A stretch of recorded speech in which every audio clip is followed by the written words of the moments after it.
Snowy again, mga ka-birds. Ayan.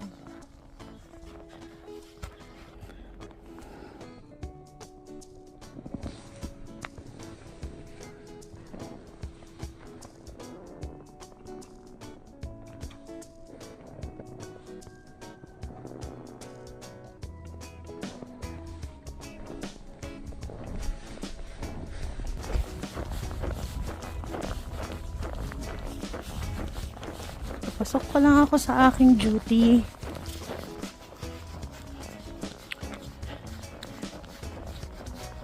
Duty na panggabi. Update ko kayo pag nasa city na ako, mga ka-birds.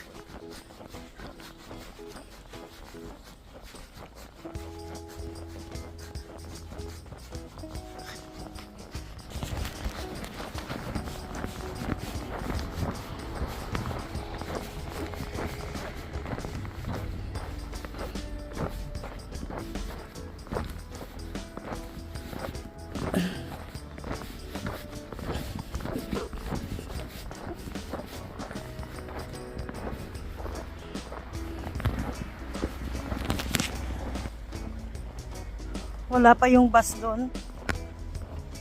Baka paparating pa lang yung bus.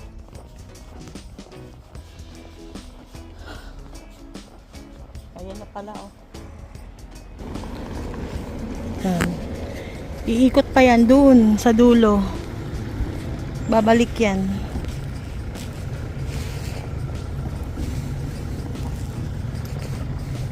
Madulas ito. Oops.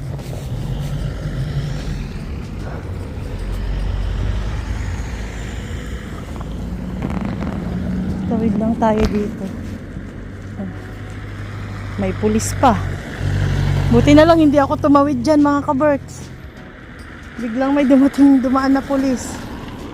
Ang tawiran talaga, ayan, oh. Yan lang. Ito yung tapat ng bus station. Ako, umikot yung pulis, oh. Buti na lang di pa ako tumatawid. Ang kapal na ng snow dito, oh, sa part na to ng kalsada.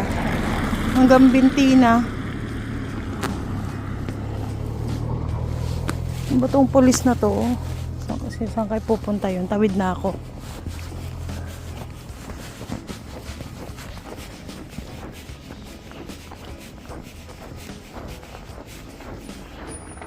Nandun pa yung bus sa tapat.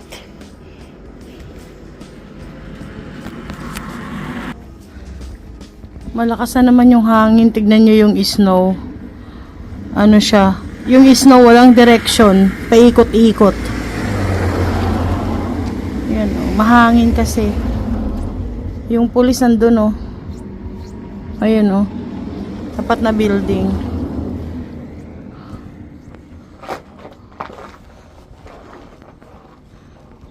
Maghapon, umuulan ng snow, mga ka-birds. Mahina lang naman siya, hindi siya ganun Pero kasi sa maghapon na bumabagsak yung snow na yan, kumakapal din pag naipon. Tignan nyo, puting-puti eh.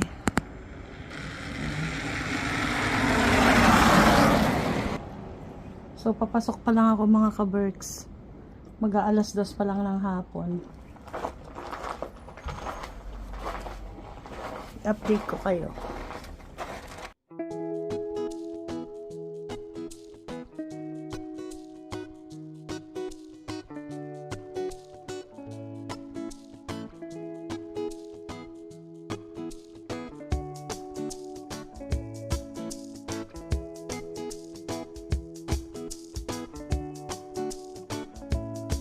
One eternity later.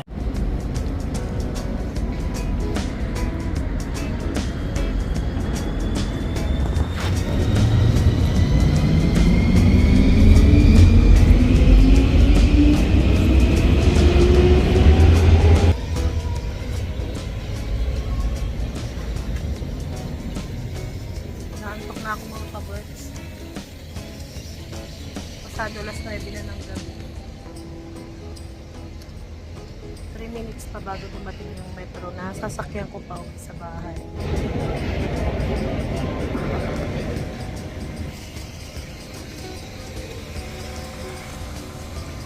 Naantok na ako. Tingnan mo tong cleaner na to. Sa amin mga kaberks, bawal kang bawal mong gitgitan. Gitgitan ba? Hindi. Bawal mong gitgitan ng tao. Pero siya, alam mo dumaan dito sa mismong tapat ko. Ano? Kulang na lang sagasaan yung paa ko. Ganyan din yung gamit na machine ko sa supermarket. Ganyan dito ang cleaner mga kaberks. Ganyan. Ganyan yung panglinis sa floor. Hindi naman lahat. Yung iba dry, yung iba tinutulak pero machine pa rin.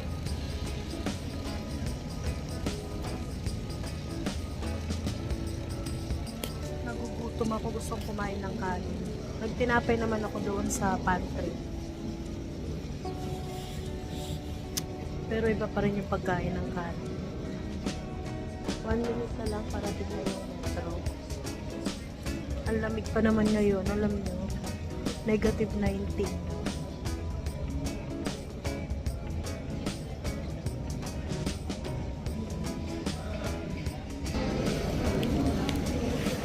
Punta na tayo doon.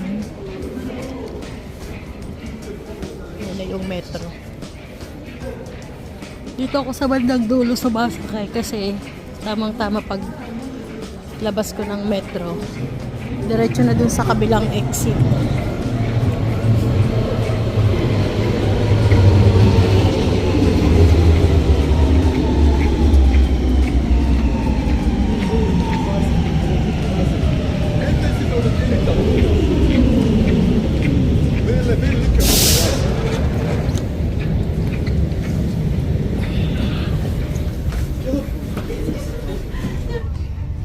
Nagpok na ako.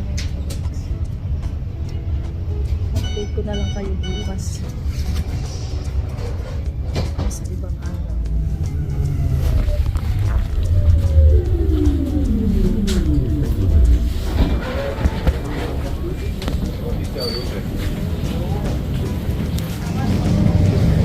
What's up?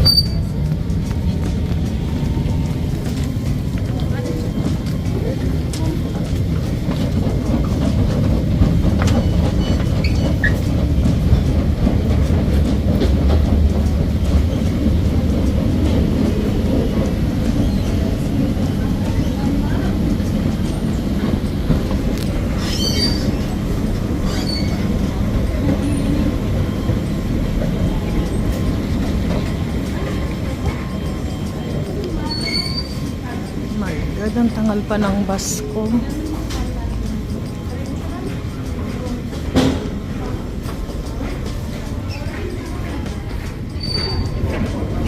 Ay, 9:30 na ng gabi mga kaberks. Yung bus ko ay ayan. Yung 94A Kote Kononti. So, 9:44 pa yung bus ko. 9:30 pa lang. Lag ko pa talaga ako. So, ko lang yung bonnet ko mga kaberks kasi malamig.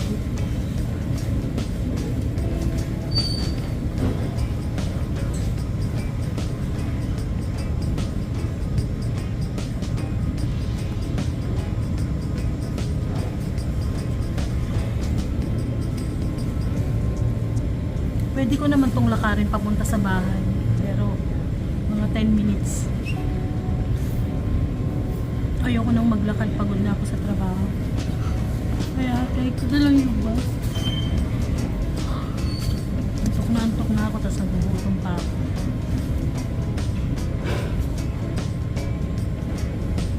So, 13 minutes to. 2 minutes. Let's go mga kapatid.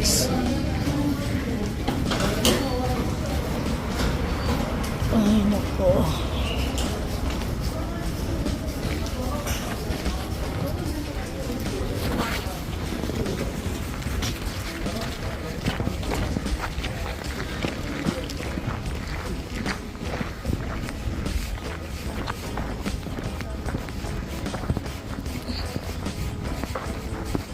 Tawid, tawid, tawid.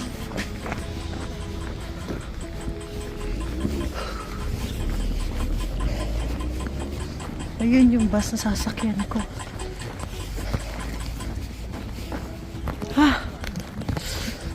Okay, snow, snow. Napakalamig mga kabarks.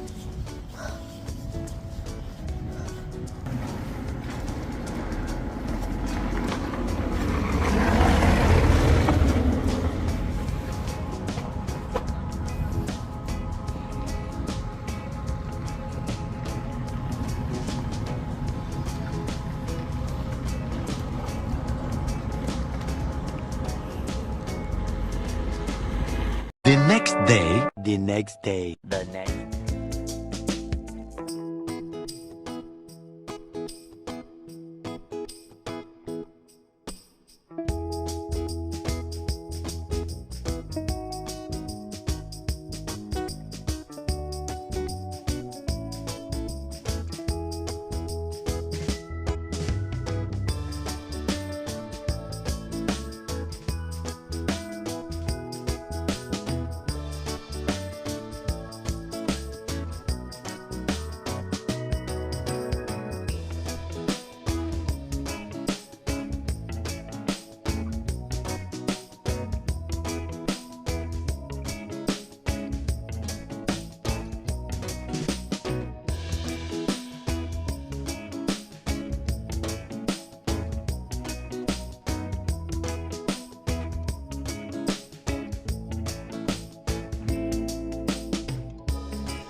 The next day, the next day, the next. Good morning mga ka-birds.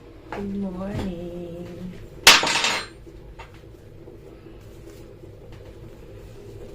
Today ay Tuesday.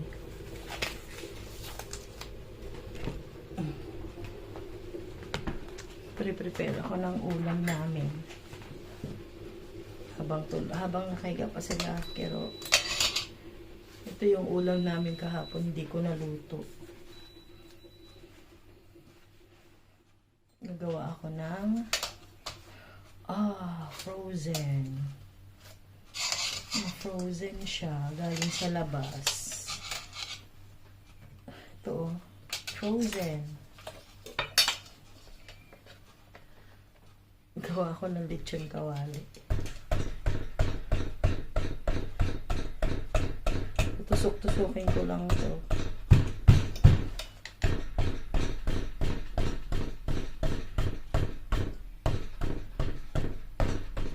Kumusta na kayo mga ka-Berks?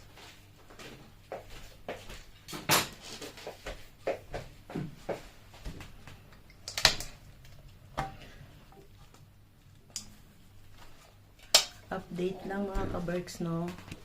Today is February 2. Nandito na si Pero sa Finland.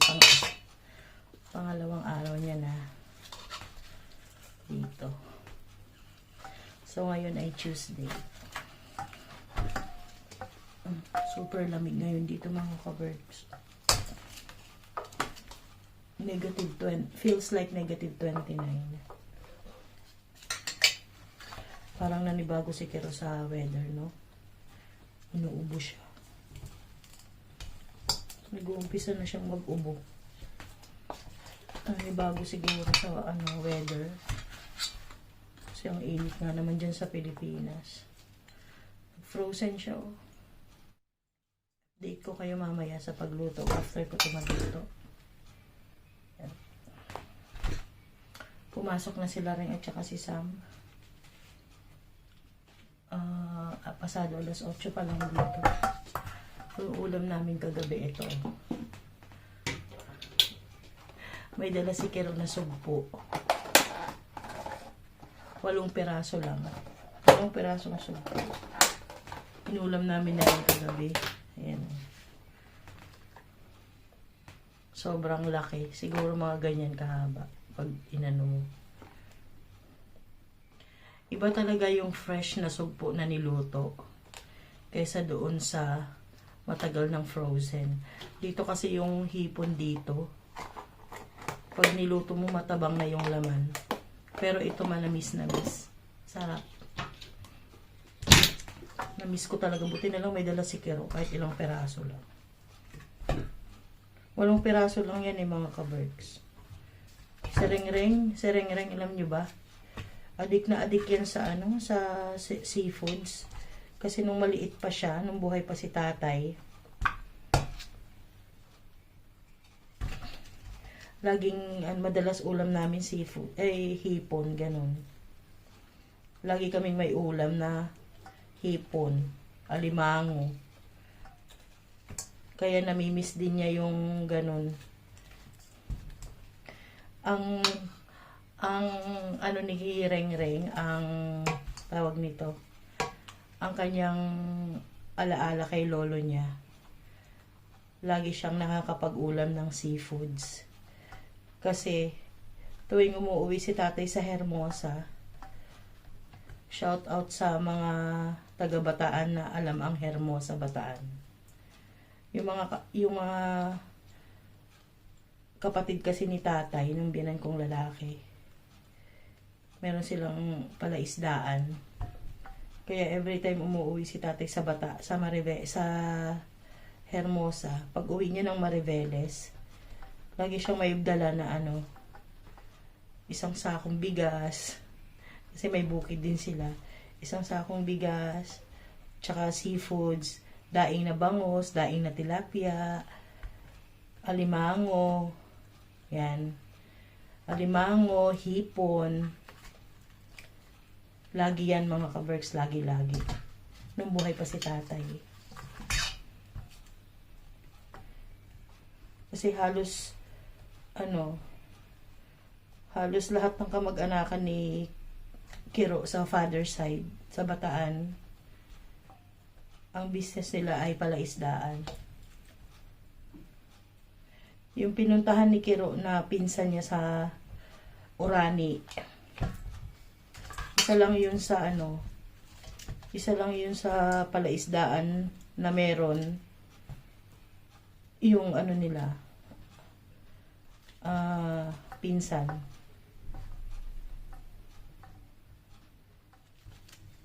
Kasi yung isang kapatid ni tatay, maraming palaisdaan yun. Merong mga nagtatanong dyan, may nabasa ako sa comment section, merong nagtatanong kung paano umorder ng seafoods. Nilagay ko na sa comment section yung link nun. Meron pamangkin si Kiro na ganyan yung business nila. Hindi nagdi-deliver, pinapa-deliver yata nila sa pinapadala sa courier. Yung tawag nito, parang Grab, parang ganun. Pwede ka mag-order, tapos papadala sa Grab. Papadala nila sa bus, tapos ipapag-Grab, parang ganun. Tapos yung bibilhin mo na yon fresh from the palaisdaan. parang huhulihin nila sa palaisdaan.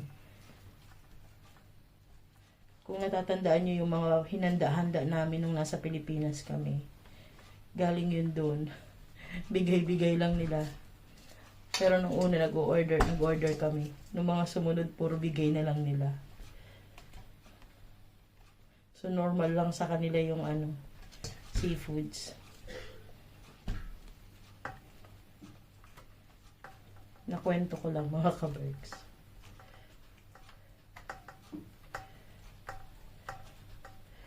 Paano ko kaya ito iprito, no? At frozen na frozen, no?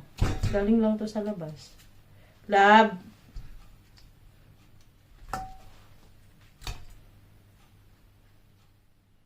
So, andyan na yung jowa ko, no, mga kabergs.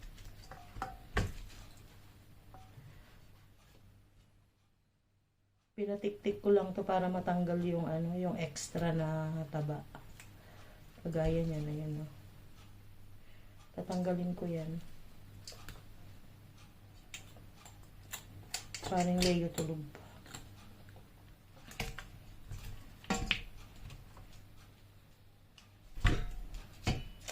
Pagtitimpla ko lang ng kape si Kero. Tingnan niyo yung mga bulaklak ko, mga kabergs. Ayan.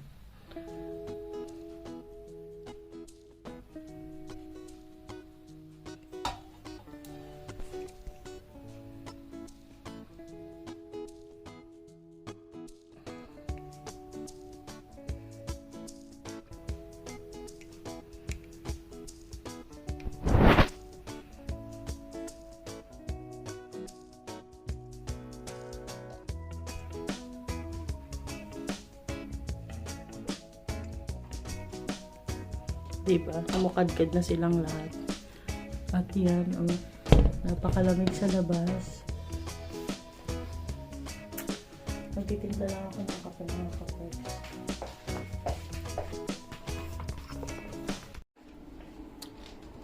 So, ito na yung ating, mga kabergs. Hindi ko na i-vlog sa inyo, no? Ayan. Crispy na yan. Crispy. Ito yung iba.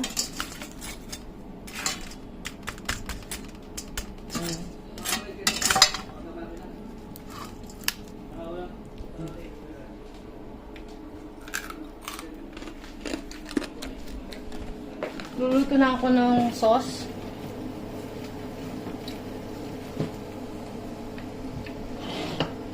Amoy sunog na. Ito na yung ating peanut butter. Wait lang. Sugo kayo. So, ito ay sibuyas, bawang. Ginisa ko siya. Tapos peanut butter.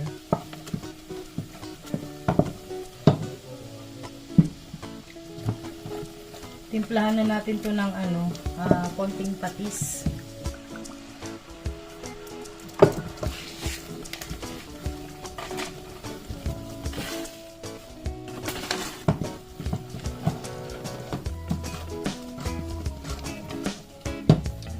Then ito yung atsuete.